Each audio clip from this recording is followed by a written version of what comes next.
नई चाह, बिन किसी साइड इफेक्ट के ये दिलाएगी आराम की आह। होम्योपैथी सेहत की नई परिभाषा, होम्योपैथी लोगों की सच्ची आशा। जड़ी बूटियों की शक्ति है इसमें, प्रकृति का ज्ञान छुपा है किस्म में। सटीक इलाज हो हर रोग का, बस इसके नियमों में जीवन जिए। होम्योपैथी है इसकी भाषा, होम्योपैथी रोगों की सच्ची आशा।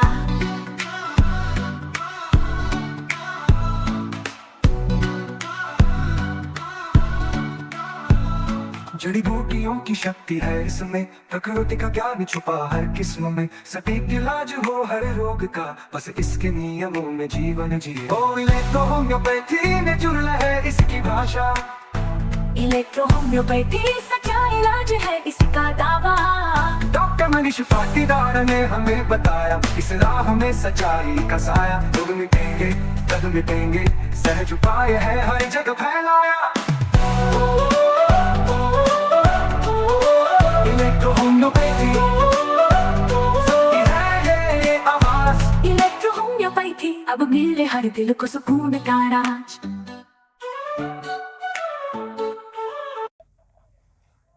नमस्कार साथियों, मैं आपका दोस्त आपका साथी इलेक्ट्रो होम्योपैथी चिकित्सक जितेंद्र गुर्जर आपका अपने YouTube चैनल नवजीवन इलेक्ट्रो होम्योपैथी क्लिनिक पर हार्दिक स्वागत करता हूं। साथियों, मेरी वीडियो को आप लोग पसंद कर रहे हैं, मेरे प्रयास को आप लोग पसंद कर रहे हैं, इसके लिए मैं आप सभी का बहुत बहुत धन्यवाद करता हूं। साथियों, आज मैं एक बार फिर आपके बीच में हाजिर हूं डॉक्टर मनीष पाटीदार जी की इलेक्ट्रो होम्योपैथी की एक नई वीडियो लेकर। जो मेरे साथी इलेक्ट्रो होम्योपैथी चिकित्सक डॉक्टर मनीष पाटीदार जी की फैमिली का सदस्य बनना चाहते हैं और डॉक्टर मनीष पाटीदार जी की क्लास ज्वाइन करना चाहते हैं, या इलेक्ट्रो होम्योपैथी से संबंधित कोई जानकारी चाहते हैं, तो वो मुझे 3 बजे से 5 बजे तक कॉल कर सकते हैं। साथियों, हमारा प्रयास है इलेक्ट्रो होम्योपैथी को घर घर तक पहुंचाना, जन जन तक पहुंचाना। उसी प्रयास में हम लोग लगे हुए हैं। तो जिन साथियों ने मेरी वीडियो को लाइक किया है, शेयर किया है और चैनल को सब्सक्राइब किया है, मैं उनका धन्यवाद करता हूं। और जिन साथियों ने अभी तक चैनल को सब्सक्राइब नहीं किया है, वीडियो को देख रहे हैं, उनसे अनुरोध रहेगा कि वो हमारे चैनल को सब्सक्राइब करें। तो आइए देखते हैं इलेक्ट्रो होम्योपैथी जानकारी से संबंधित डॉक्टर मनीष पाटीदार जी की आज की वीडियो। आज मैं आपको जो ट्रैक्स जितने भी होते हैं वो बताने जा रहा हूं। सबसे पहले हम स्किन की बात करते हैं। मैंने एक रफ डायग्राम बनाया है दोस्तों, मान लीजिएगा मेरी स्किन है, ठीक है। ये जब भी आप टेबल प्रैक्टिस करेंगे तो याद रखिएगा, जितनी भी स्किन डिसीज का आपको लगता है कि स्किन डिसीज डेवलप हो रही है, तो आप क्या सोचते हैं उसका लिंक कहां से जुड़ा होता है ना। याद रखना, शरीर में पाई जाने वाली जितनी भी लिंक आप ढूंढ रहे हैं, वो लिंक आपको ज्यादातर आपको नजर आएगा दोस्तों, वो आपके डाइजेशन यानी डाइजेस्टिव ट्रैक्ट से रिलेटेड होता है। इसीलिए आप जब छोटे छोटे प्रोसेस को देख रहे होते हो कि हाँ भाई यहाँ पर पर्टिकुलर डिसीज स्किन की निकल के आ रही है, तो आप इस ट्रैक पे देखते हो, स्किन के ट्रैक पे। लेकिन आपको याद रखना है, 60 से लगाकर 90% आपके पेट के कारण स्किन डिसीज होती है। यानी आपका जितना भी मेटाबॉलिक डिसऑर्डर होता है, यदि आपका पेट एकदम साफ रहे, कॉन्स्टिपेशन बिल्कुल ना हो, तो आप मान के चलिएगा आप स्किन डिसीज को बहुत इजीली क्योर कर जाएंगे। इसलिए कोई भी स्किन डिसीज हो, सबसे पहला आपका हथियार होना चाहिए इलेक्ट्रोहोम्योपैथी में डाइजेशन क्लियर। आपको डाइजेशन क्लियर करना है, यानी क्लास सबसे इंपॉर्टेंट। आप कोई भी स्किन डिसीज में प्रोटोकॉल सिलेक्ट करते हैं, कोई दिक्कत नहीं है, लेकिन आपका before meal, after meal and night यानी S1 S10 स्लास, ये कॉम्बिनेशन कभी मत भूलिएगा। अगर आप ये कंटिन्यू रखते हैं, आप मान के चलिए 3 महीने में कौन सी स्किन डिसीज क्योर होना है ना। अब कई स्किन डिसीज जो होती है नॉर्मल ऑर्गन के लेवल पर इंफ्लेमेशन क्रिएट करती है, कई स्किन डिसीज देखते हो आप ऑटो इम्यूनिटी के लेवल पर आती है ना। आपको ये 2 चीज विशेष तौर से समझना है। इलेक्ट्रोहोम्योपैथी में यदि कहीं पर भी नॉर्मल ऑर्गन के लेवल पर होती है, तो यहां पर ऑर्गेनिक लेवल पर S5 C5 का उपयोग करना है, और ऑटो इम्यूनिटी के लेवल पर होती है S3 C3 का उपयोग करना है। लेकिन याद रखिएगा, यदि सुपरफिशियल लेयर पर है, एपिडर्मिस लेयर पर है, तो S5 C5 का रोल है। यदि डर्मिस लेयर पे है, S3 C3 का रोल है। अगर हाइपोडर्मिस पे है, S2 C2 का रोल है। आपको अलग अलग स्किन डिसीज मिलती है, कई में केवल रेडनेस नजर आती है। जानते हो रेडनेस क्यों हो रही है ना। पहले हमको समझना पड़ेगा कि रेडनेस इसलिए हो रही है कि जो वेसल्स है वो, जी सर, वेसल जो है डायलेट हो गई, डायलेट हो गई तो वहां से जो लिक्विड वो निकल कर आ गया, तो स्किन के नीचे कलेक्ट हो रहा लिक्विड, है ना। अब वेसल्स यानी ब्लड वेसल्स, अब ब्लड वेसल्स में अगर स्किन के नीचे लिक्विड निकल के आएगा तो वो कैसा होगा, आपको रेडिश होगा, है ना। वहां इन्फ्लामेशन जैसी कंडीशन होगी, रेडनेस की कंडीशन होगी। इसलिए वहां पर दोस्तों स्पेशल आपको याद रखना है कि कैरेक्टर क्या तय करना है, ये आपके प्रोटोकॉल में शामिल होना चाहिए दोस्तों, ठीक है जी। सभी को नमस्ते। ये मेन चीज है। अब जब डर्मिस लेवल पर आता, कभी भी सुपरफिशियल लेवल लाइव नहीं रहती, डेड सेल होती है। जितनी भी डर्मिस के लेवल से सेल बनती जाती है, ऊपर की तरफ फोर्स होती चली जाती है, वो डेड सेल होती है, इसलिए वहां पर प्रोटोकॉल अलग होगा। लेकिन जो डर्मिस लेवल होता है, इस डर्मिस लेवल पर ही ब्लड वेसल्स पाई जाएगी, है ना। इसलिए नीचे से ये सप्लाई होती है, और ये सप्लाई केवल डर्मिस के अपर लेयर तक होती है, वहां एपिडर्मिस पे नहीं होती है, याद रखना आप, है ना। इसलिए ब्लड वेसल्स का मेन रोल आपको S3 C3 के साथ जोड़ना है। यानी यहां पर आप खुजली के लिए जब प्रोटोकॉल तय करते हैं, आपको सबसे बेटर प्रोटोकॉल बताया जाता है S5C5L1Y। आप क्या करते हो, S5C5L1Y D6 दे दो, यही करते हो ना। एक बार इसको 30 में, एक बार इसको 200 में ग्लोबल्स में बना के देखेगा आप, है ना। S5C5L1Y, आपने स्किन के लेवल को, मेटाबॉलिक वेस्ट के लेवल को रिलैक्स कर दिया। वाई इचिंग के लेवल पर, वाई लीवर के लेवल पर, आपने पढ़ा होगा चिलोडिनियम मेजस, ठीक है। चिलोडिनियम जो प्लांट होता है, लीवर को प्यूरिफाई करने का काम करता है, पूरे लीवर को टॉप क्लास लेवल पर पहुंचा देता है। इसलिए S5C5L1Y पूर्ण रूप से लीवर के माध्यम से जितनी गंदगी है सबको वहां से बाहर निकालने का काम करती है, ठीक है। इसलिए बहुत ब्रिलियंट रिजल्ट आपको वहां पर मिलेंगे S5C5L1Y के लेवल पर। जब आप S3 C3 की बात करोगे तो एक प्रोटोकॉल हमेशा याद रखना, अगर किसी बिना सिम्टम के अगर किसी को इचिंग आ रही है, क्या करोगे, S3 C1 L1 वेन1 और W, S3 C1 L1 वेन1 W, एक एक ड्रॉप 180 ml डिस्टिल वाटर में डलवा देना, यानी एक गिलास पानी में डलवा देना, और उसको कहना एक एक चम्मच हर घंटे पे पी जाए, ठीक है। आप देखिए कुछ दिनों के बाद में पेशेंट आकर बोलेगा नहीं मुझे वही दवाई चाहिए, वही दवाई, वो फटाफट स्किन की डिसीज को क्योर कर देता है। क्यों करता है आप समझिएगा आप, है ना। आपने क्या करा, यहाँ पर एपिडर्मिस डर्मिस को दोनों को जोड़ दिया, आपने सीधा नर्वाइन लेवल पर चले गए, आपने नेगेटिव मेडिसिन कर दिया। भाई एक एक ड्रॉप डाल रहे हो तो क्या है, इधर से पकड़ो या इधर से पकड़ो, या तो ग्लोबल्स में दे दो, ड्रॉप में डिस्टिल वाटर दे दो, या फिर आप डायरेक्ट नेगेटिव दे दो, है ना। आप सारी चीजों का यहाँ उपयोग करा रहे हो। आपने क्या करा, आपने नेगेटिव करा। 180 ml में 5 ड्रॉप, ये कहां तक चला गया, मैक्सिमम 100 और 200 के बीच में चला गया है ना। तो मैं ये वो टेक्निक बता रहा हूं जिसका उपयोग हमारे इलेक्ट्रोपैथ डॉक्टर कर रहे हैं, लेकिन साइंटिफिक वे में ये प्रूव नहीं होगा दोस्तों, दैट इज नॉट करेक्ट। ये प्रूव आप रिजल्ट ले सकते हो, लेकिन साइंटिफिक वे में 1 बाय 1 स्टेप आपको करना पड़ेगा, ठीक है। तो लेकिन रिजल्ट इसमें अल्टीमेट मिलता है, शानदार रिजल्ट है, इसलिए इसका उपयोग किया जाता है लाइटर डाइल्यूशन के रूप में। याद रखना दोस्तों, S3 C1 L1 वेन1 W, ये बहुत ब्रिलियंट काम करता है। जब आप डर्मिस के लेवल पर आते हो तो आपको 3 तरह के कैरेक्टर नजर आएंगे। एक, जब आपकी पूरी बॉडी पे बहुत ज्यादा सूखापन नजर आता है, बिल्कुल ड्राइनेस, सोरोसिस में देखते हो आप, एक्जिमा में देखते हो आप, है ना। आपको बहुत सारी कंडीशन ऐसी नजर आती है जो पूर्ण रूप से ड्राइनेस लेकर आती है। उस ड्राइनेस वाली तमाम कंडीशन में S2 C2 का बहुत बड़ा रोल नजर आएगा। S2 C2 L1 वेन1 WEB, ये जो प्रोटोकॉल होगा ना, अल्टीमेट रिजल्ट आपको ड्राइनेस के लेवल पर दिखाता है, बहुत शानदार रिजल्ट। क्यों, क्योंकि जितनी भी ग्लैंड्स होती है, ये ग्लैंड के सिक्रेशन को प्रेरित करता है, और जब ग्लैंड का सिक्रेशन बढ़ता है ना, बहुत ही शानदार रिजल्ट आपको फीडबैक देता है, बहुत शानदार रिजल्ट वहां पर दिखाता है दोस्तों। यही कारण है ज्यादातर केसेस में हम लोग यहां जा ही नहीं पाते। जब किसी को ड्राइनेस वाली जब इंफेक्शन होती है तो उसका संबंध यहां से होता है जहां पर स्किन अटैच होती है।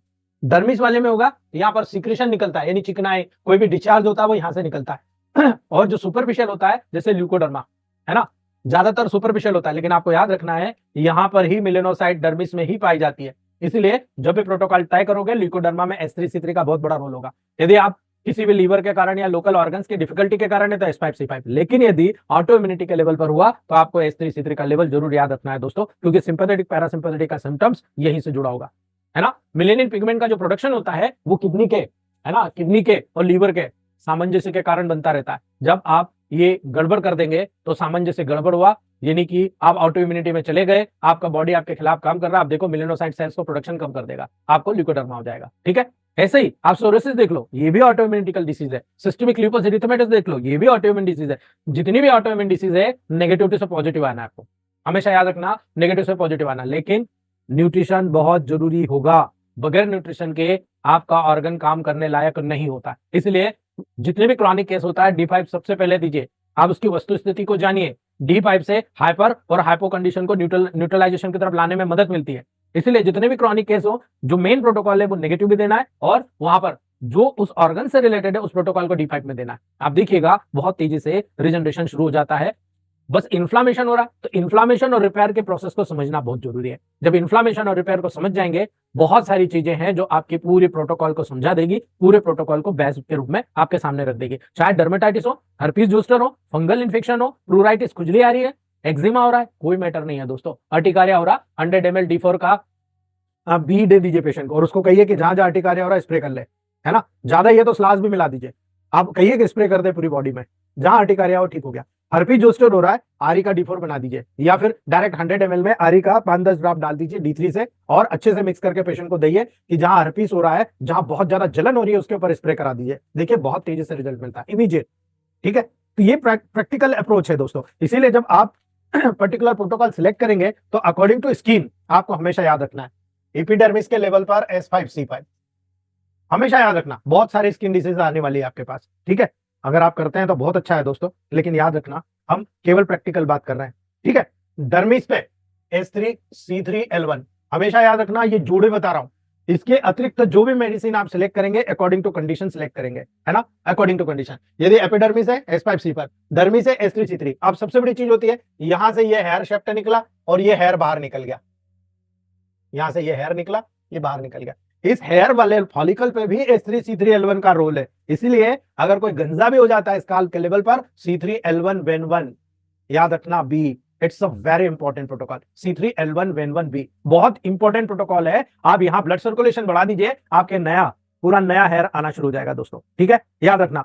अगर आप स्वीट ग्लैंड की बात करते हैं, पसीने की ग्रंथियां स्किन में ये होती है स्वीट ग्लैंड, है ना। मैंने आपको बताया अभी S2C2 इसीलिए बताया आपको मैंने, S2C2L1WE ये न्यूट्रल करता है ना। याद रखना, यदि किसी को पसीना ज्यादा आ रहा है, S2C2L1WE को नेगेटिव कर दो, 10th dilution, 10th, 5th, 3rd, 2nd, 1st आते आते पेशेंट ठीक हो जाएगा, है ना। याद रखना, थोड़ा सब्र रखना, है ना। पेशेंट को 15-15 दिन की दवाई से ज्यादा नहीं देना चाहिए आपको। ठीक है, आप रिवाइज करते रहिए, बदलते रहिए अकॉर्डिंग टू कंडीशन, कोई दिक्कत नहीं है। यहां पर अगर इस स्वीट ग्लैंड को न्यूट्रिशन देना है, S2C2L1WE सबसे बेस्ट प्रोटोकॉल के रूप में हमारे सामने आता है। यहां पर जो फैट्स होती है, ये जो वैक्यूल्स नजर आ रहे हैं, ये फैट वैक्यूल्स है।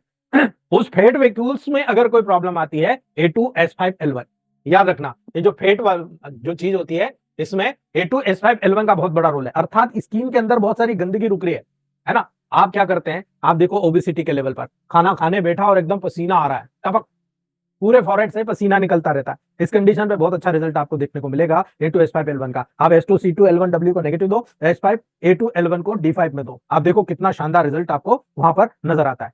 ठीक है, अब अगर हम लोग, हमारे जितने सीनियर डॉक्टर्स हैं, बहुत अच्छी तरीके से इस चीज को समझे हुए हैं कि यदि हमने कनेक्टिव टिश्यू की बात करी, कनेक्टिव टिश्यू क्या होता है, एपिडर्मिस, डर्मिस और हाइपोडर्मिस तीनों को कनेक्ट करके रखता है। इलास्टिक आप उठा के देख लो, है ना, स्किन आपकी मूवेबल है। ये जो कनेक्टिव टिश्यू होता है, ये इनको मर्ज करके रखता है, एक दूसरे से कनेक्ट करके रखता है। तब यहाँ पर रोल किसका होगा, अब टिश्यू की बात आ गई तो सेल और टिश्यू, सेल में C1, टिश्यू में C2। याद रखना, सेल में C1, टिश्यू में C2, लेकिन वेन 1 याद रख लेना। जेनेटिक, अगर सेल के अंदर बात करोगे तो जेनेटिक, DNA RNA, है ना। तो याद रखना दोस्तों, यहाँ की जो सेल्स होती है, जो कनेक्टिव टिश्यू होता है, कनेक्टिव टिश्यू में C1, C2, वेन 1, ये सबसे बेस्ट प्रोटोकॉल के रूप में आपके सामने आते हैं। C1, C2, when 1। अब क्यों आते हैं, कैसे काम करते हैं, जब हम लोग हमारा क्लासेस स्टार्ट करेंगे फर्स्ट डे से, तब वहां पर एक एक प्लांट डेली, सेल्स का स्ट्रक्चर डेली थोड़ा करके, ताकि कंफ्यूजन ना हो। और वहां पर जब उनका प्लांटेशन का डिस्क्रिप्शन दिया जाएगा, तब आपको बताया जाएगा कि मेडिसिन कैसे केमिकली काम कर रही है। और वो जानने के बाद मुझे नहीं लगता कि आपको किसी से ये पूछने की जरूरत है कि यार ये मेडिसिन बता तो दी, कौन सी पोटेंसी में दूं, आपको क्लियर हो जाएगा दोस्तों। ठीक है, इसलिए याद रखना है, हाइपोडर्मिस के लेवल पर S2C2L1-VEN1, ये जो हाइपोडर्मिस है, यहां पर याद रखना दोस्तों, S2C2L1-VEN1। ठीक है, बहुत ब्रिलियंट काम करती है। आपको हमेशा याद रखना है कि स्किन के लेवल पर जिस ऑर्गन से स्किन जुड़ी हुई है, उस ऑर्गन के फिलॉसफी में S2C2L1-VEN1 का बहुत बड़ा रोल है। ठीक है, S2C2L1 वहां के न्यूट्रिशन को, सिक्रेशन को मेंटेन कर रहा है, और अगर मेंटेन रहा तो कभी ड्राइनेस नहीं आएगी, और अगर मेंटेन नहीं किया तो ड्राइनेस आ गई है ना। और ड्राइनेस को दूर करने के लिए S2C2L1 से बेटर कोई मेडिसिन हो ही नहीं सकता। आप ट्राई कर लीजिएगा दोस्तों। ठीक है, अगर किसी को पूरी बॉडी में, मान लो किसी को बोन की प्रॉब्लम हो गई, बोन का डेवलपमेंट ही नहीं हो रहा, बोन में डिजनरेशन हो गया, है ना, आपको काइफोसिस हो गया, किसी भी प्रकार का डिजनरेशन हो रहा है, तो सबसे पहले S2C2-VEN1 शुरू करिए आप, L1-VEN1, L1-VEN1, है ना, अकॉर्डिंग टू कंडीशन। स्पाज मारे तो वर्वन, और अगर जेनेटिक एबनॉर्मली होती है तो S2C2L1-VEN1 शुरू करिएगा, D3 से शुरू करिए, नेगेटिव में जाइए, न्यूट्रिशन देते जाइए, नया बन जाएगा। उसके बाद में S3C3 का पहले H2C2 से शुरू करिए, H3C3 से शुरू करिए, बाद में H5C5 पे आइए। इसलिए बहुत ब्रिलियंट। लेकिन अगर यहां पर ब्लड के माध्यम से पॉइजन आ रहा है, ब्लड के, अब दो चीज होती है, या तो स्किन में डैमेज, मान लो यहां मेरे को डैमेज हुआ, ये मेरे को वाउंड हो गया, डायरेक्ट बैक्टीरिया वायरस इससे यहां इन्वेड हो गए, है ना, तो ये तो एक्वायर्ड इन्फेक्शन हुई, मुझे मेरे खुद के इंजुरी हुई, इसके कारण बैक्टीरिया अंदर चले गया और उसने इन्फेक्शन कॉज कर दिया, डायरेक्ट इंजुरी के कारण हो रहा। दूसरी बात, कई बार ऐसा होता है कि भाई कोई बैक्टीरिया होता है जो रेस्पिरेटरी ट्रैक्ट से आ गया, है ना, कोई बैक्टीरिया मुंह से चला गया, कोई बैक्टीरिया खाने के कारण आ गया, कोई बैक्टीरिया कहीं से भी आया और उसने इन्फेक्शन कॉज किया। तो जब आपके ब्लड के लेवल पर कोई प्रॉब्लम यहां नजर आएगी तो A3L1 वेन 1, ये जितनी ब्लड वेसल्स होती है इन पर A3L1 वेन 1 का रोल है, हमेशा याद रख लेना, A3L1 वेन 1। इस प्रोटोकॉल को देखो आप, H3C1L1 वेन 1W, इनका सबका मैंने जो मेन स्रोत निकाला, वो मेन स्रोत ये निकल के आया कि इस डर्मिस चैनल पर ऊपर का नीचे का सारा बिहेवियर एक हो जाता है। यानी ये डर्मिस ही है जो पूरे स्किन को न्यूट्रिशन प्रोवाइड करता है, पूरे स्किन को प्यूरिफिकेशन प्रदान करता है। अगर आपने प्यूरिफिकेशन कराना शुरू कर दिया तो A3L1 वेन 1, यहां पर हमने क्या लिया, A3 का प्रयोग ही नहीं किया, हमने सीधा H3C1L1 वेन 1W का प्रयोग किया। ठीक है, हमने W ऐड कर दिया, यानी पूरा इस सिस्टम को न्यूट्रलाइज कर दिया। लेकिन यदि आपने यहाँ A3 ऐड कर दिया, पूरा ब्लड और लिम्फ प्यूरिफाई हो जाएगा, अर्थात आपने A3C1L1 वेन 1W का प्रयोग कर लिया। और ये प्रोटोकॉल यदि आपने नेगेटिव में दिया तो ल्यूकोडर्मा का बेस्ट प्रोटोकॉल हो गया, बिकॉज मेलेनोसाइट सेल्स होती है इसी डर्मिस में प्रोड्यूस होती है, और उस मेलेनोसाइट्स को स्टिमुलेशन लीवर के माध्यम से मिलता है, किडनी के माध्यम से मिलता है, वो स्टिमुलेशन करवा दीजिए, आप देखिए कितनी जल्दी ल्यूकोडर्मा ठीक हो जाएगा। ठीक है, याद रख लेना दोस्तों, जितनी भी ब्लड की डिसीजेस होती है इनसे बाहर नहीं जाती है। ठीक है, इनसे बाहर नहीं जाती है। अभी यहां मैंने लिखा H5C5 H3C3 A2 A3L1 V1 when 1W GB, जहां B का प्रयोग करना तब जब यहां ब्लड सर्कुलेशन में कोई प्रॉब्लम आ रही है, यानी सर्कुलेशन ही नहीं हो रहा है ना, यानी कभी भी किसी लेवल पर स्किन के ऊपर सर्कुलेशन नहीं होगा, इरप्शंस की डिसीज शुरू हो जाएगी, यानी स्किन निकलना शुरू हो जाएगी, है ना, जैसे सोरियासिस, माइंडेड सोरियोसिस, वहां पर भी जरूर दीजिएगा आप दोस्तों, है ना। अब आपको डिपेंड करता है H5C5 के साथ जुड़ोगे या H3C3 के साथ जुड़ोगे। सोरियोसिस में हमेशा एपिडर्मिस का लेयर निकलता है, इसलिए H5C5 के साथ भी जोड़िएगा, H3C3 के साथ Y जोड़िएगा। याद रखना, यहां इन्फ्लामेशन हो रहा है, इसको रिलैक्स कीजिए और B की तरफ सर्कुलेशन बढ़ाइए, अर्थात ये सर्कुलेशन ऊपर बढ़ाइए, क्योंकि सर्कुलेशन केवल यही है, यहां नहीं है, यहां नहीं है ना। इसलिए याद रखना, एक्सटर्नल में B का प्रयोग कीजिएगा, बहुत ब्रिलियंट रिजल्ट मिलेगा ल्यूकोडर्मा सोरियोसिस के लेवल पर।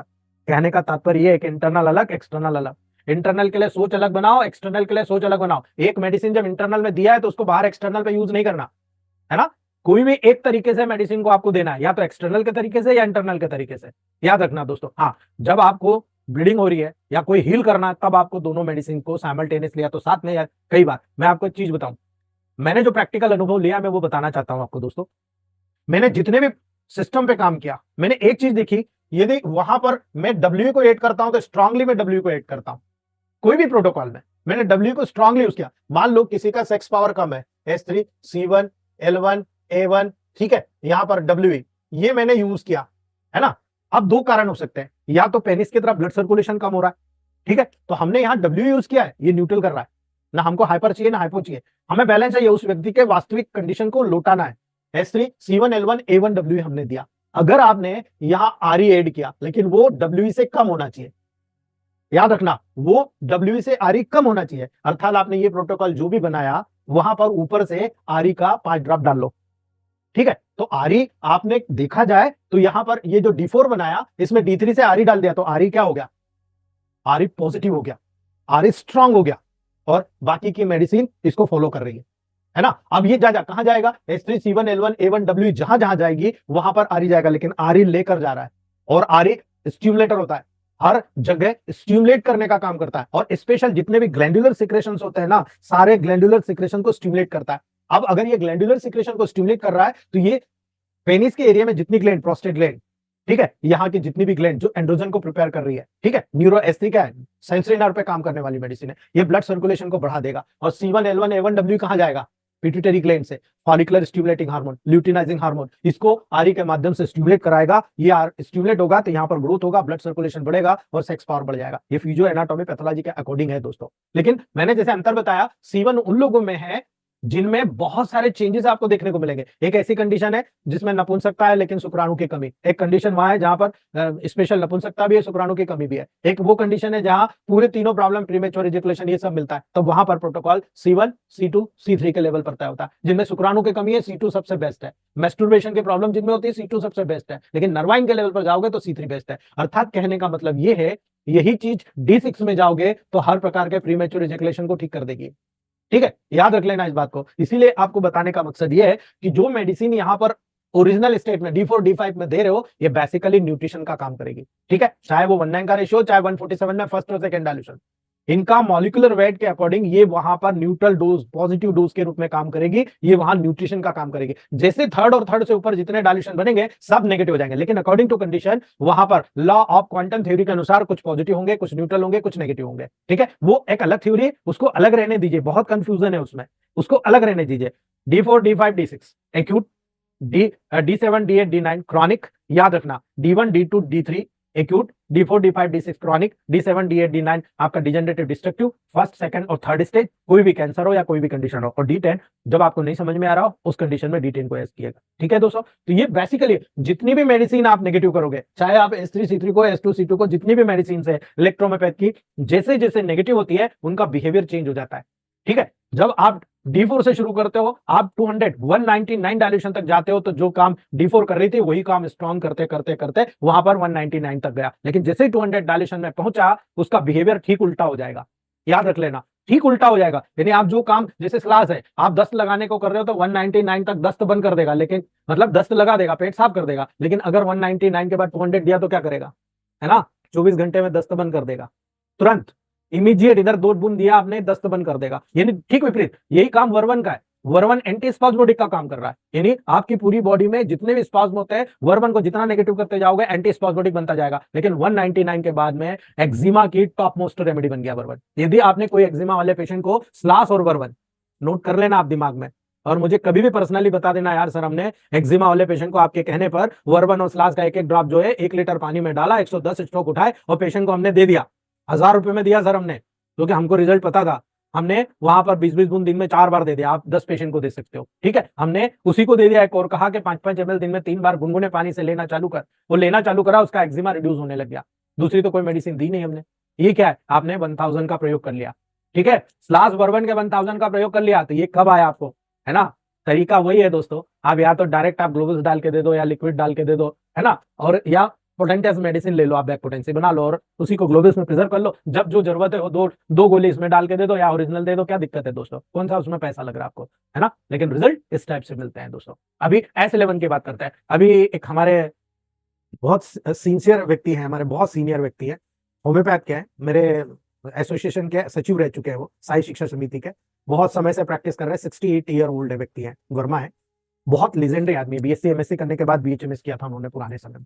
वो व्यक्ति को एक प्रॉब्लम हुई, इसोफेगस के लेवल पर बार बार रिफ्लेक्स होने लगा, कई बार इंडोस्कोपी कराई गई नॉर्मल जी, अब स्पेशल वहां पर स्टमक का रोल देखा गया नॉर्मल, इंटेस्टाइन का रोल देखा गया नॉर्मल, लेकिन एक प्रॉब्लम मुझे हमेशा लगती थी कि इसको हिचकी आती है, खाना खाया कि हिचकी आएगी, पानी पिया का हिचकी आएगी, 2-4 बार आएगी फिर ठीक हो जाएगी। मैंने कहा इसको कहीं ना कहीं वेगस नर्व बार बार इरिटेट कर रही है, कभी कभी सिगरेट भी पीता है, पान बीड़ी गुटखा तंबाकू हमेशा लेता रहता है। मैंने कहा इसको डेफिनेटली वेगस नर्व का स्टिमुलेशन है।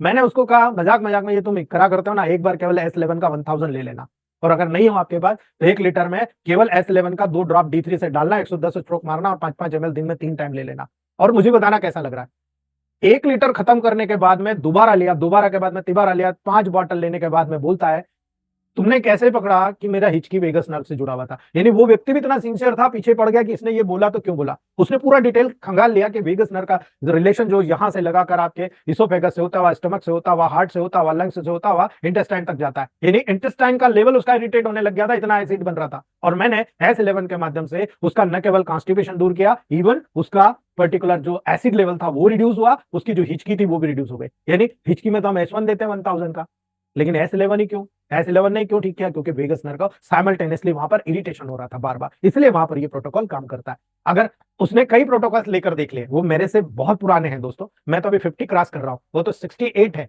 बहुत पुराने चिकित्सक है इलेक्ट्रोमेपैथ के हमारे एरिया में।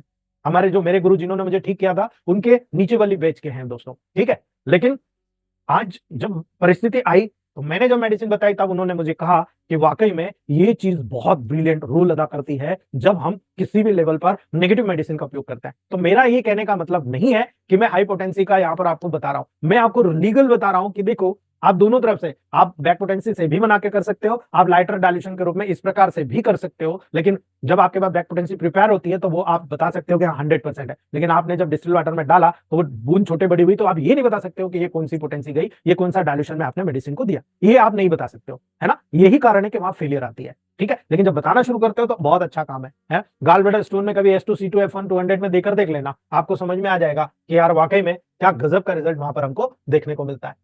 तो सिस्टम वाइज है, जब आप इस चीज पर वर्क करेंगे तब आपको समझ में आएगा कि सिस्टम कैसे काम करता है, फिजियोलॉजिकल लेवल कैसे काम करता है। अभी ये प्रोटोकॉल आपको बता दिया, लेकिन आपको ये नहीं पता है कि रेशियो कैसे सेट करना।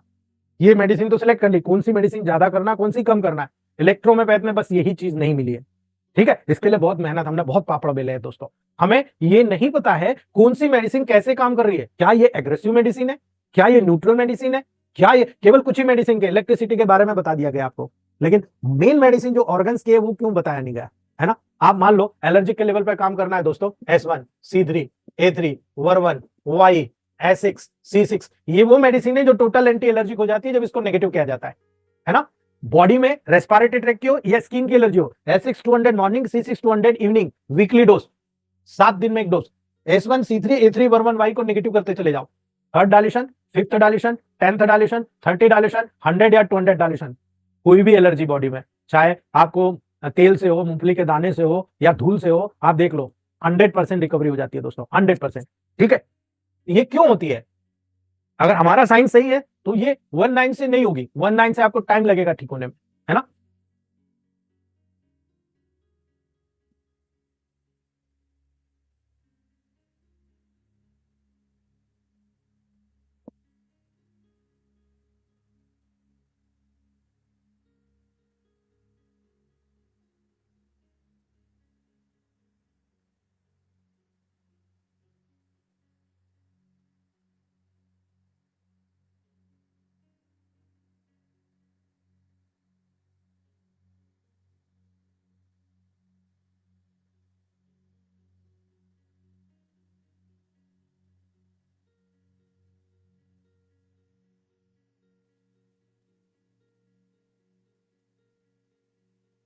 ये लंग्स है दोस्तों, याद रखिएगा। जब आप रेस्पिरेटरी ट्रैक की बात करते हो तो आप कहते हो साहब कि लंग्स जो रेस्पिरेशन का होता है, ये रेस्पिरेटरी सिस्टम का मेन पार्ट होता है ना। आपने मेडिकल साइंस का अध्ययन करके ये देखा कि upper respiratory tract, lower respiratory tract, दो ट्रैक बना दिया। यहां से ये ट्रैकिया से लगाकर ये लोअर रेस्पिरेटरी ट्रैक, लेकिन जब आप ऊपर गए तो यहां पर आपको नजर आया दोस्तों, स्पेशली आपने देखा यहाँ पर एक इस प्रकार का स्ट्रक्चर नजर आता है। यहां से नोज आया, अंदर से आया, यहाँ पर दो पार्ट हुए, नेजोफेरिंक्स, ओरोफेरिंक्स, यानी एक डाइजेस्टिव ट्रैक की तरफ गया, एक पर्टिकुलरली आपके रेस्पिरेटरी ट्रैक की तरफ गया, ठीक है। तो ये जो नोज की म्यूकस मेम्ब्रेन होती है बहुत ज्यादा इरिटेट होती है। क्यों होती है पता है आपको? स्मेल, ठीक है। स्मेल, आंखों के लेवल से देखना और कान के लेवल से सुनना, ये हमारी बॉडी के होम्योस्टैसिस यानी बैलेंस का निर्माण करता है। आपको जो चक्कर आते हैं, कान, नाक, आंख, इनके इम्बैलेंस की वजह से होता है, बिकॉज ऑफ रेस्पिरेटरी ट्रैक, यानी ईयर से जुड़ा होता है ना। तो ये जो नोज होता है बहुत ब्रिलियंट काम करता है दोस्तों। ये आपको स्मेल के बारे में, आपके ब्रेन, यहां से जो ब्रेन है, ब्रेन इसी नासा छिद्र के माध्यम से ओपन होता है, याद रख लेना आप, है ना। अगर ब्रेन में कोई भी चीज आपको पहुंचाना है ना, सूचना पहुंचाना है, तो आप स्मेल करा के पहुंचा सकते हो। इसीलिए हमने स्मेल थेरेपी पे ध्यान दिया दोस्तों। हमने स्मेल थेरेपी में बनाया और हमने डब्ल्यू को स्मेल कराया तो थाउजेंड्स ऑफ प्रोटोकॉल्स हमारे बन गए। केवल डब्ल्यू को D4 में स्मेल कराने से ब्रेन के तमाम लेवल को बैलेंस करना हमने सीख लिया। जब मैं आपको कल पूरा ब्रेन के फिलॉसफी बताऊंगा ना, तब आपको समझ में आ जाएगा यार कितना डीप में काम हो रहा है ना। जब आप लंग्स के लेवल पर प्रोटोकॉल सेट करते हो तो आपको डिसीज नजर आती है, प्लूरल इफ्यूजन नजर आता है, न्यूमोनिया नजर आता है, ब्रोंकाइटिस नजर आता है, अस्थमा नजर आता है, क्रॉनिक ऑब्स्ट्रक्टिव पल्मोनरी डिसीज नजर आती है, आपको स्पेशली कोल्ड कोराइजा नजर आता है, एलर्जिक कंडीशन नजर आती है, इन्फ्लुएंजा नजर आता है, फ्लू नजर आता है ना। यही नजर आता है ना। तो आप ऐसी क्यों नहीं मेडिसिन बनाते जिससे आप हर डिसीज को क्योर कर सकते हो, ठीक है। यदि आप यहां पर टंग जो स्वाद के लिए जाना जाता है ना, आप कहते हो, कई लोग कहते हैं दोस्तों कि मैंने ठंडा खाया मुझे सर्दी हो गई, है ना, मैंने खट्टा खाया मुझे सर्दी हो गई। जानते हो टंग के लेवल पर इरिटेशन हो रहा है, कंजेशन हो रहा है, S1C2, ठीक है, डायरेक्टली रूल अदा कर रहा है। लेकिन यहां कंजेशन है तो B, इंफ्लामेशन है तो Y, आपको ऐड करना पड़ेगा अकॉर्डिंग टू कंडीशन, ठीक है। अभी थ्रॉट की बात करो, सीधे नीचे आओ, थ्रॉट में आओ, है ना। आप थ्रॉट पे आ रहे हो तो नोज से लगाकर थ्रॉट तक P1 का रोल है, P4 का रोल है, याद रख लेना। P1 का रोल है, P4 का रोल है, C2 का रोल है, C5 का रोल है, C13 का रोल है, याद रख लेना। P1 का रोल है, P4 का रोल है, C5 का रोल है, C2 का रोल है, C13 का रोल है, डायरेक्ट थ्रॉट के लेवल पर, है ना। चाहे थायराइड क्यों ना हो, है ना, बुकल कार्ड की प्रॉब्लम क्यों ना हो, मैं आज बोल रहा हूं ना, इसी P4 C13 S10 WE के कारण बोल पा रहा हूं। इन्होंने ही 6 महीने गूंगे रहने के बाद मेरी जुबान में मेरी आवाज पैदा की है दोस्तों, याद रखना। और ये इसी कारण से मैं आप लोगों को इतनी अच्छा साइंस बताने की भी कोशिश कर पा रहा हूं, ठीक है। याद रख लेना दोस्तों, ये सबसे टॉप क्लास मेडिसिन का प्रूवन यहां पर होता है हमारे, ठीक है। याद रखना, जब आप नीचे आते हो, आप ट्रेकिया के लेवल पर आते हो, और ट्रेकिया के बाद में जब आते हो तब यहां पर शुरू होता है ट्रेकिया पर P1 P2 P3 P4 चारों मेडिसिन का असर होता है, ठीक है। ट्रेकिया एक ऐसा पार्ट है जो upper respiratory tract, lower respiratory tract दोनों को कंबाइन करता है दोस्तों, और दोनों का रिजल्ट यहां आपको नजर आएगा। लेकिन यहां पर C13 L1 और F1 का बहुत बड़ा रोल आपको नजर आएगा। C13 L1 F1 का बहुत बड़ा रोल नजर आएगा। यहां पर आप किसी भी प्रकार के इलेक्ट्रिसिटी को अकॉर्डिंग टू कंडीशन, यदि यहां पर कंजेशन हो रहा है, बी दे दो। इन्फ्लामेशन हो रहा है, रिलैक्स करना है, बहुत ज्यादा हॉर्सनेस हो रही है, वाई कर दो। आपको लग रहा है कि नहीं अब इनका रोल खत्म हो गया, हम जी कर देते हैं, ठीक है। हमको लगता है दर्द हो रहा है, एक्सटर्नल आरी लगा दो। A2 C13 आरी थ्रॉट पेन के लिए शानदार है, बहुत शानदार प्रोटोकॉल है, आप थ्रॉट पे लगा दीजिएगा, दर्द बंद हो जाएगा, है ना। याद रखना, आपका डायफ्राम से रिलेटेड कोई प्रॉब्लम आ रहा है ना, तो याद रखना दोस्तों, डायफ्राम में यहां एक डोम शेप स्ट्रक्चर होता है दोस्तों, ये डायफ्राम याद रखना, C1 F1 P4 WE, ये ऐसा डायफ्राम वाला पोर्शन होता है जो थॉरेक्स रीजन को एब्डोमिनल रीजन से डिफरेंट करता है, अलग करता है ना। इसलिए यहां पर आपको डिफरेंसेस नजर आना चाहिए अकॉर्डिंग टू प्रोटोकॉल, ठीक है। बहुत ब्रिलियंट प्रोटोकॉल है दोस्तों ये, ठीक है। याद रखिएगा, जब भी आप किसी भी लेवल पर काम करते हैं तो ये मैंने डिफरेंट डिफरेंट स्ट्रक्चर बनाए। ये ट्रेकिया है, यहां से बायफर्केट हो गया, राइट और लेफ्ट, है ना, राइट और लेफ्ट लंग्स में डिवाइड हो गया। ये याद रखना, स्पेशल ब्रोंकस, ठीक है। ये ब्रोंकाई यहां ब्रोंक्यूल्स में कन्वर्ट हुआ, ठीक है। और आगे टर्मिनल ब्रोंक्यूल्स के रूप में ये जो दिख रहे हैं आपको बारीक बारीक है, टर्मिनल ब्रोंक्यूल्स है, यहां पर कंप्लीट हुआ, ठीक है। तो इस ब्रोंक्यूल में यदि मान लो आपको ब्रोंकाइटिस हो रही है तो यहां पर किसका रोल है? ब्रोंकाइटिस में हमेशा याद रखना P3 F1 is top most remedy, है ना। अब ये डिपेंड करता है आपको वहां C1 देना है, C2 देना है, C3 देना है, C5 देना है, क्या देना है, या C13 देना। तो दोस्तों हमेशा याद रखना, लंग्स के अंदर की जितनी भी लेवल होती है वहां पर C2 और C5 के अलावा कोई मेडिसिन काम नहीं करती। C2 उस कंडीशन में जब प्लूरल फ्लूइड हो, बहुत ज्यादा लिक्विड फ्लूइड बाहर जा रहा है तो C2, यदि वहां बहुत ज्यादा कफ बन रहा है, खांसी बहुत ज्यादा इरिटेट कर रही है, देन C5, यानी P3 F1 C5। जितने भी हमारे मित्र हैं वो बहुत अच्छे से जानते हैं दोस्तों कि यहां पर जब भी म्यूकस मेम्ब्रेन से रिलेटेड प्रॉब्लम नजर आती है तो C13 और C5 is the top most remedy. जब किसी को कफ जमा हुआ तो P3 C13 के ग्लोबल्स दे दीजिएगा आप, पॉजिटिव में, याद रखना, पॉजिटिव में, D4 में, सारा कफ बाहर निकाल देगा, पेशेंट बिल्कुल ओके। यही चीज P3 C5 के रूप में बाहर नेगेटिव आप देंगे तो कफ को वहीं सुखा देगा। इसलिए कफ के लेवल पर जो खांसी आती है, S10 P3 C5 A3 वर्वन G बहुत ब्रिलियंट मेडिसिन के लेवल पर 10th डायल्यूशन में काम करता है, बिल्कुल वहां पर इमीडिएट खांसी को विदाउट साइड इफेक्ट बंद करने का काम करता है। याद रख लेना, पॉजिटिव दोगे कफ को बढ़ाकर कफ निकालेगा, नेगेटिव दोगे कफ को बंद कर देगा, खांसी को बंद कर देगा। एकाएक कफ को बंद करना मतलब आप समझ जाइए, इसलिए मैं मना करता हूं, कभी भी एकाएक कफ को बंद नहीं करना चाहिए दोस्तों, हमेशा याद रखना, ठीक है। याद रखिएगा, एल्वियोलाई का लेवल होता है, यहां पर छोटी छोटी एल्वियोलाइज होती है। ये अंगूर के गुच्छे किसने देखे? अंगूर किस किस को पसंद है ना। सेम यहां पर एल्वियोलाइज होती है, ये वो एल्वियोलाइज होती है जहां इंस्पायरेशन के दौरान ऑक्सीजन आता है और मेटाबॉलिक वेस्ट के कारण जो बॉडी से लंग्स प्यूरिफाई होने ब्लड आता है वो कार्बन डाइऑक्साइड लेकर आता है। इसी एल्वियोलाई के अंदर दोस्तों वो ऑक्सीजन का आना और कार्बन डाइऑक्साइड का बाहर जाना यानी ट्रांसपोर्टेशन होता है। अगर किसी परिणाम स्वरूप, किसी भी कोई कॉम्प्लिकेशन के परिणाम स्वरूप यदि प्रॉपरली यहां पर आपका ये एल्वियोलाई काम नहीं कर रहा, यहां बहुत म्यूकस पड़ा हुआ है, बहुत चिपचिपापन पड़ा हुआ है, आप बीड़ी सिगरेट बहुत लपक के धुआं उड़ा रहे हो, या आप नहीं पी रहे हो लेकिन आपका पति है, आपका पिता है, आपका जो भी रिलेटिव है वो पीता है और आप उसके संपर्क में आ रहे हो, तो आपके ऑक्सीजन का लेवल यहाँ अफेक्टेड हो जाएगा। बिकॉज ये एल्वियोलाई या तो परमानेंटली डायलेटेड हो जाएगी या म्यूकस इसमें इतना बड़ा होगा कि वो चिपचिपी हो जाएगी, वो प्रॉपरली ओपन नहीं हो पाएगी। ओपन नहीं होगी तो ना ऑक्सीजन आएगा ना कार्बन डाइऑक्साइड बाहर जा पाएगा। इसलिए यहां पर कोई भी कंडीशन अगर एल्वियोलाई में नजर आए आपको तो आपको 5 मेडिसिन हमेशा याद रखना, कभी नहीं भूलना दोस्तों। It's a wonderful remedy, S10 P1 C1 F1 WE, ये बहुत ही ब्रिलियंट मेडिसिन है, हमेशा पॉजिटिव देना। हमेशा पॉजिटिव देना। अस्थमा में इससे बेटर मेडिसिन नहीं मिलेगी। सीओपीडी एक कॉम्प्लिकेशन होती है, आपने सुना होगा, है ना, सीओपीडी, ठीक है, याद रखना। सीओपीडी के लेवल पर यहां से ऑक्सीजन बहुत आसानी से आ रही है, लेकिन यहां पर कफ जमा हुआ है। ऑक्सीजन बहुत आसानी से अडॉप्ट हो गई, लेकिन कफ जमा होने के कारण एल्वेलाई के लेवल से कार्बन डाइऑक्साइड बाहर नहीं जा पाती, इसलिए सफोकेशन लगता है। ऐसी तमाम कंडीशन पर S10 P1 C1 F1W देने से ये एल्वेलाई को साफ करके वहां जितने चिकनाई है, जितनी गंदगी है, उसको बाहर निकाल देते हैं।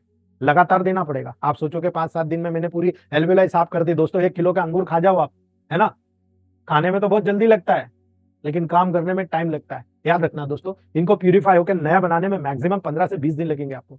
और जब 20 दिन बाद अस्थमा का पेशेंट आता है ना, तो बड़ा खुश होता है कि साहब पहले क्या होता था कि मैं बिस्तर पे सो नहीं पाता था, मुझे दीवार के सहारे तकिया रखना पड़ता था और उसको टेका लेकर रात भर ऐसे बैठे बैठे मैं नींद निकालता था। लेकिन अब ये कंडीशन है कि मैं लेट जाता हूं तो भी मुझे घंटों निकल जाते हैं, लेकिन उसके बाद भी मुझे कुछ समय बाद ऐसा लगता है कि मुझे सांस रुक रही है। अर्थात आपने ये पावर जनरेट करना शुरू कर दिया। कंटिन्यू कर दो आप, 3 से 6 महीने चला दो, पूरे लंग्स की कैपेसिटी क्लियर कर दोगे। अभी कोरोना के लेवल पर मैंने बहुत सारे पेशेंट्स को लास्ट में, जिनको ऐसा लगता था कि डॉक्टर ने, एमबीबीएस डॉक्टर ने सीआरपी का लेवल 45, 50, 55 तक डरा दिया, है ना। हमारी मल्लिका मचानी मैम के अभी उनके जमई का इन्फेक्शन होने से सीआरपी 125 हो गया था। विद इन 7 to 8 डेज 125 से 2 पर आ गया है, ओनली 2 पे, 125 से 2। ये है इलेक्ट्रोहोम्योपैथ का बारीक फिलोसॉफिकल ज्ञान, ठीक है। याद रखना, इसी लेवल पर काम किया हम लोगों ने और बहुत तेजी के साथ में वहां पर सबसाइड कर दिया, प्रॉब्लम सॉल्व। मॉडर्न साइंस आश्चर्य, बैंगलोर में टॉप क्लास हॉस्पिटल में सारी रिपोर्टें कराई गई थी, और इसीलिए हमने कराई थी कि वहां एडमिट नहीं होना है। डरा दिया गया था कि 125 बहुत बड़ा है, आईसीयू में एडमिट करना पड़ेगा, 2-2.5 लाख का बजट है ना।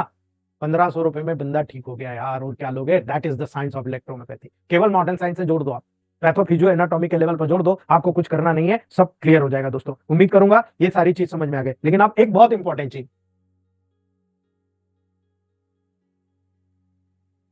एक लेयर होती है, आपको मालूम है, प्लूरल कैविटी। यहां पर एक कैविटी होती है, प्लूरल कैविटी, है ना। अब प्लूरल कैविटी में क्या होता है, प्लूरल फ्लूइड होता है। आपके लंग्स के अंदर हमेशा नेगेटिव प्रेशर होता है, याद रखना, हमेशा नेगेटिव प्रेशर होता है। क्यों? क्योंकि यहां नेगेटिव होगा तभी तो फूलेगा, हवा आएगी ना, हवा बाहरी पॉजिटिव प्रेशर का लेके आती है, यहाँ फूलेगी, ठीक है। तो लंग्स की जो कैपेसिटी फूलने की वो मेंटेन रहेगी, और वो इसलिए होती है कि इस पैराइटल प्लूरा और विसरल प्लूरा, यानी एक लेयर विसरा यानी इस लंग्स के साथ जुड़ी होती है, एक बाहर जुड़ी होती है पेरिटोनियम लेवल पर, थोरैक्स के लेवल पर। तो यहाँ पर जो पर्टिकुलर आपकी लेयर होती है, इसके बीच में फ्लूइड होता है जिसको प्लूरल फ्लूइड कहते हैं। ये प्लूरल फ्लूइड डेली बनता है, डेली नया बनता है, याद रखना, डेली बनता है, डेली निकलता है, डेली नया बनता है। और यही प्लूरल फ्लूइड दोस्तों, यहाँ पर अगर किसी भी प्रकार का कोई प्रॉब्लम नजर आता है तो इस लेयर पर काम करती है S2L1WA, ये न्यूट्रिशन के रूप में, C2Win1G ये उसको सुखाने के लेवल पर, यानी S2L1WA यहाँ का न्यूट्रिशन है, टॉप क्लास न्यूट्रिशन है। D5 में चला दो, C5Win1G टॉप क्लास में चला दो, जब यहां पर न्यूट्रल वे में काम कर रहा है। लेकिन अगर यहां पर बहुत ज्यादा प्लूरल फ्लूइड बन रहा है, नेगेटिव में आ जाओ आप, 200 डायल्यूशन में आ जाओ आप देखो कितना बेसिक रिजल्ट आपको मिलेगा। आप फीडबैक जिस दिन एक पेशेंट की ले ली ना आपने, हजारों पेशेंट आप क्या लाइन लगा लेंगे, क्योंकि ये सोच फिजियोलॉजिकल के बिहाफ पर है कि फिजियो एनो पैथो के लेवल पर आप किस प्रकार से प्रोटोकॉल तय कर रहे हो, ठीक है, पहली बात, ठीक है। दूसरी बात, कई लोगों को थोड़ा सा क्राइटेरिया क्लियर हो गया कि भाई हम लोग फंक्शनल मेडिसिन पे काम कर रहे हैं तो फंक्शन के अकॉर्डिंग काम कर रहे हैं, लेकिन ये क्राइटेरिया आज भी क्लियर नहीं है कि भाई ऐसा है, मेटी जी के पास इतना टाइम था नहीं, बचा नहीं था, कई लोग उनके शागिर्द थे नहीं, गिनती के 8, 15, 20, 50 डॉक्टर्स जो थे इलेक्ट्रोहोम्योपैथ को सपोर्ट करते थे, है ना। होम्योपैथ डॉक्टर क्रिटिसाइज करते थे, है ना। आयुर्वेद एलोपैथ का तो कुछ ही मत, उन्होंने तो कभी सपोर्ट किया नहीं, है ना। इसलिए मेटी जी अपने साइंस को आखिरी दौर में लाकर छोड़ रहे थे, और कम करने वाले थे, केवल 22 मेडिसिन में आने वाले थे दोस्तों। ये उनके लिटरेचरों में उनके जो शागिर्द है उनके द्वारा सुनने को मिलता है। अगर वो हो जाता तो सोचो हमारी मुश्किलें और कम हो जाती। लेकिन दोस्तों दिक्कत क्या है, किसी भी बुक में ये नहीं लिखा कि मेटी जी किस तरह से मेडिसिन को प्रिपेयर करते थे, किस तरह से मेडिसिन को यूज करते थे। ये केवल आपके और मेरे पैथोलॉजिकल, फिजियोलॉजिकल और प्रैक्टिकल नॉलेज के बिहाफ पर चल रहा है। कोई ने क्या प्रैक्टिकल किया उस हिसाब से बता रहा, आपने क्या प्रैक्टिकल किया आप उस हिसाब से बता रहे हो। तो सारे लोग इसी लेवल पर चल रहे हैं, है ना, सब अपने अपने क्राइटेरिया दे रहे हैं, जिसका अनुभव जैसा है वो उसको वैसा बता रहा है ना। इसीलिए दोस्तों मैं आपको छोटा सा उदाहरण बताना चाहता हूं डाइजेस्टिव ट्रैक्ट के लेवल पर। आप एक छोटा सा, अगर आपको मैं साइंस समझा पाया तो शायद आप लोगों के लिए बहुत बड़ा एक फीडबैक अपने आप आने लग जाएगा आपके लेवल पर, आप अपने आप को बहुत बड़ा मास्टर लेवल पर पाएंगे दोस्तों। ये आपने एक छोटा सा लेवल देखा, यहां पर स्मॉल इंटेस्टाइन है, अब ये स्मॉल इंटेस्टाइन यहां पर आके खत्म हुई, यहां से नया शुरू हुआ, ये वर्मिफॉर्म अपेंडिक्स है, ये यहां से शुरू हुआ, ये गया, यहां पर आड़ा हुआ, यहां पर रेक्टम बनाया और यहां पर एनएस बना के खत्म हो गया।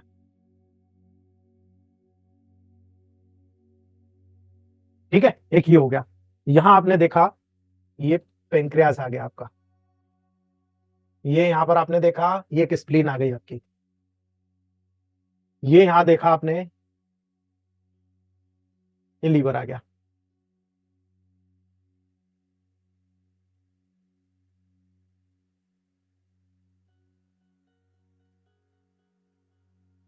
ठीक है, अब आप ये डायग्राम, एक रफ डायग्राम मैंने बनाया, आप रफ डायग्राम पे देखिए। आपको क्या कहा जाता है कि लिम्फेटिक ऑर्गन पे काम करने वाली मेडिसिन S1, ठीक है। तो फिर यूनिवर्सल रेमेडी क्यों कहा गया, आपको पता है? आपको S1 को यूनिवर्सल रेमेडी क्यों कहा गया? S1 तो केवल लिम्फेटिक ऑर्गन पे काम करना चाहिए, सेंग्वाइन पेशेंट पे तो काम ही नहीं करना चाहिए, है ना। सेंग्वाइन के लिए तो काम करना नहीं चाहिए, लेकिन जब आप सेंग्वाइन टेम्परामेंट को और आपको मान लो सांप ने काट लिया, बिच्छू ने काट लिया, क्या करोगे? क्या S2 से आप ठीक करोगे?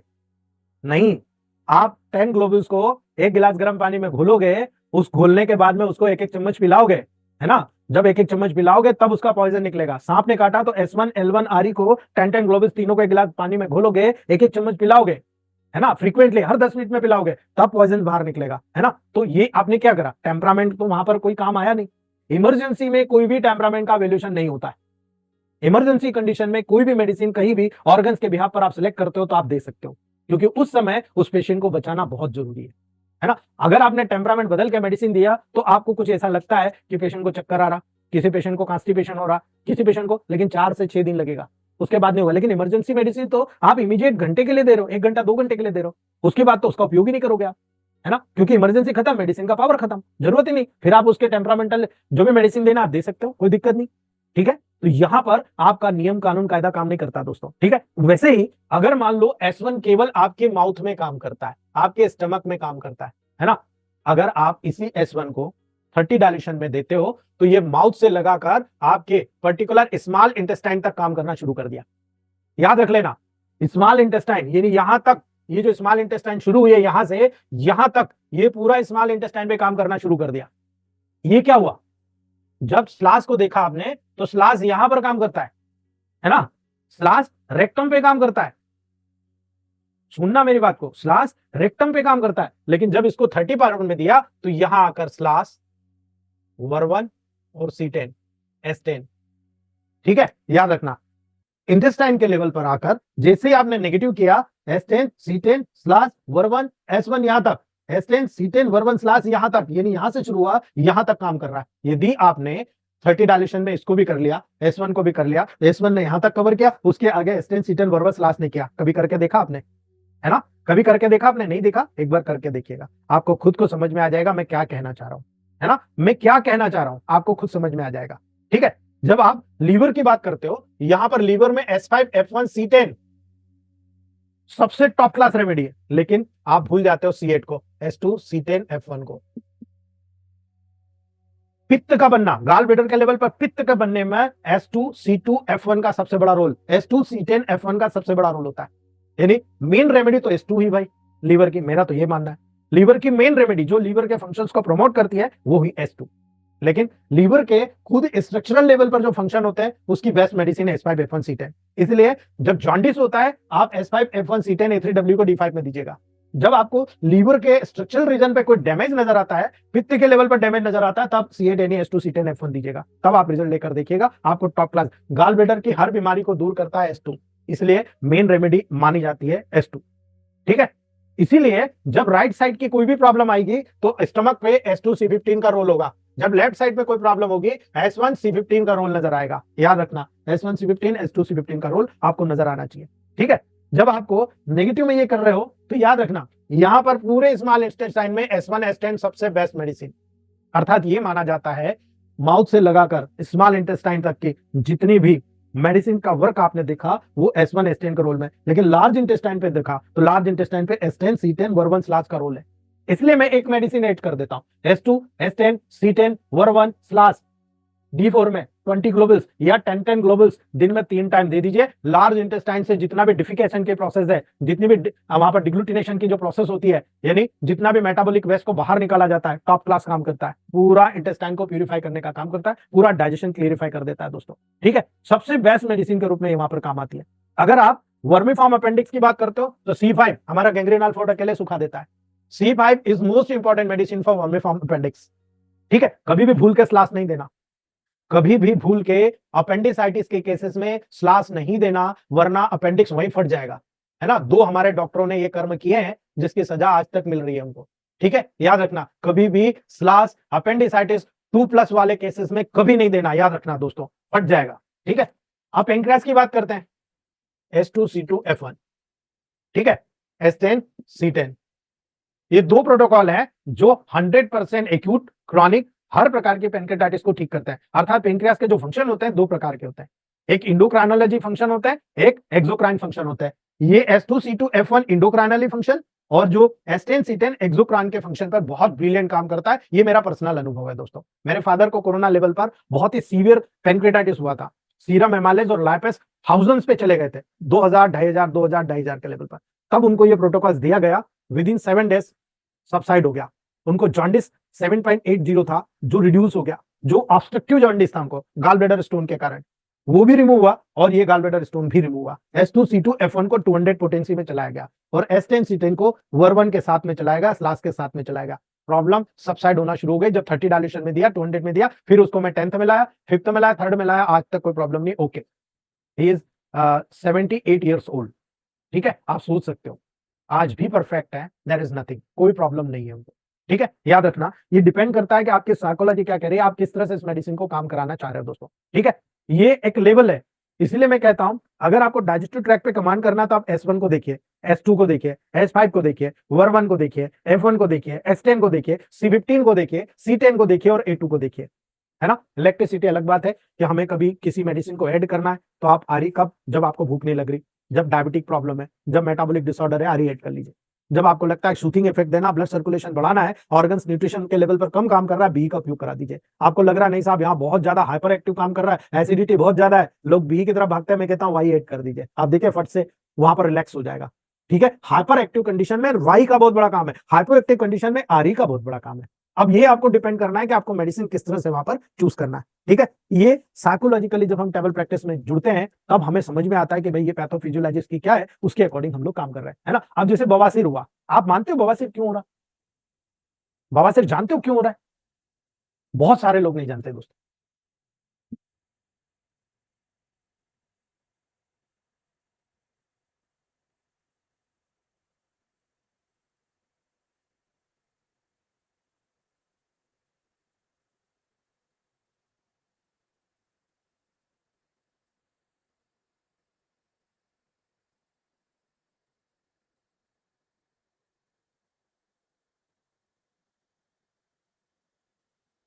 रेक्टम में बहुत ज्यादा, याद रखना, लार्ज इंटेस्टाइन सबसे ज्यादा हीटेड पार्ट है। जानते हो क्यों सबसे गर्म पार्ट क्यों है?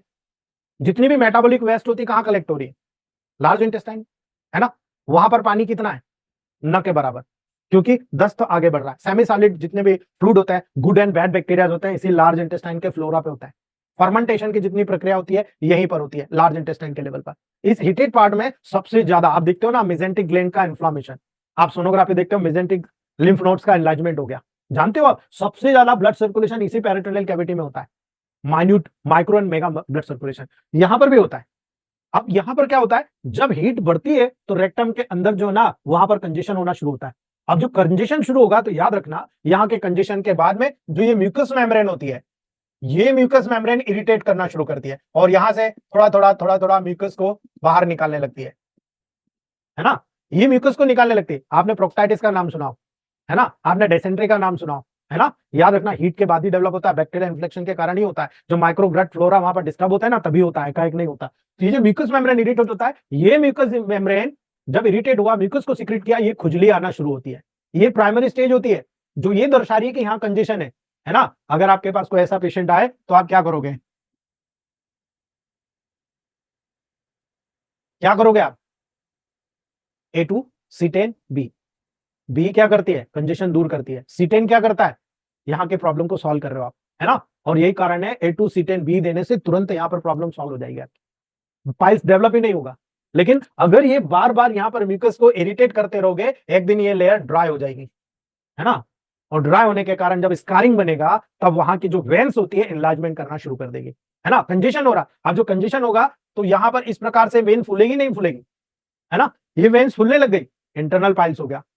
अब जब इंटरनल कंजेशन के बाद साइमल्टेनियसली एक्सटर्नल भी कंजेशन होने लगा तो यहां की भी जो नसें होती है ये फूलकर पाइल्स बना देगी, है ना। जब यहां से ये बाहर निकलने लगेगा, first stage, second stage, third stage and fourth stage, ठीक है, अपना साइज बढ़ाते जाएगा। इसलिए पाइल्स को 4 स्टेज में डिवाइड किया गया, first degree piles, second degree piles, third degree piles, fourth degree piles. यदि इचिंग आ रही है, आप मान लीजिएगा पाइल्स की स्टेज उसी कंडीशन में अंदर ही है, फटाफट कॉन्स्टिपेशन क्लियर करिए, A2C10B को दे दीजिए, ठीक हो जाएगा, है ना। जितने भी मस्से गलाने के लिए लोग परेशान होते हैं, मैं कहता हूं कुछ नहीं करना भाई, A2C5, है ना, वेन 1, B और G, ये 5 मेडिसिन है। आप इसको D4 में बना लीजिए, D4 में बनाकर ग्लिसरीन में बना के लगा दीजिए, या गर्म पानी कराइए। पेशेंट अगर थोड़ा सा शर्मिंदा ना हो तो गर्म पानी कराइए, फिटकरी घोलिए, उसमें ये A2C5 या C10 वेन 1 BG डालिए 20 बूंद और उसको उस गर्म पानी में बिठा दीजिए। आप देखिएगा 1 से 1.5 महीने में कितने भी बड़े मस्से हो ना, बी सबसे ज्यादा मस्सों को गायब करने की मेडिसिन है दोस्तों। कितने भी बड़े मस्से हो, सारे मस्से को गायब कर दिया जाएगा। इतने टॉप क्लास रिजल्ट आपको देखने को मिलता है, ठीक है। इसीलिए यहां पर इसका रोल होता है internal as usual external piles के लेवल पर, है ना। जब सेकंड डिग्री पाइल्स आता है तब आपको जाना पड़ेगा कॉन्स्टिपेशन के लेवल पर।